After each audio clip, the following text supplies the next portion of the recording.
pressure cooker.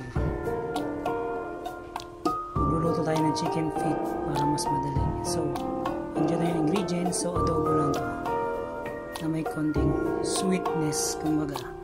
So, ayan.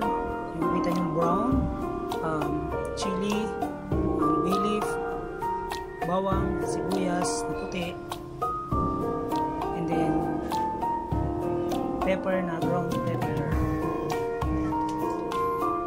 chicken feet. So dito nga pala ako magluluto sa pressure cooker dahil hindi ako magsasawa. Pressure ko to, so ganyan kadami. So 1 kilo, ganyan karami yung sili at yung tinatawag na yung asukal niya is 1/8. Hindi ko to siya, kaya dito ko siya lulutuin kasi hindi ko siya hahaluin dahil pakukuluan ko lang siya sa pressure, and then siguro mga 5 minutes lang siguro yung kulo, and then luto na siya. So hindi ko rin siya lalagyan ng sabaw, lalagyan ko lang ng suka at toyo. 1:1 yung toyo. 1 pack is 1 pack. So 1 pack na toyo, then 1 pack din na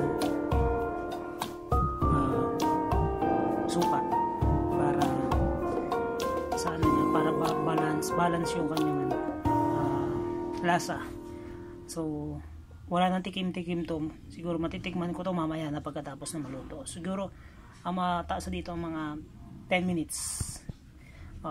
Hanggang dun lang mamaya. Video ko ulit yung finished product. Thank you.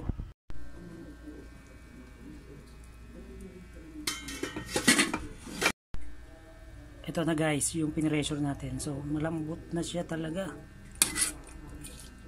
May sabaw siya, pero yung sabaw niya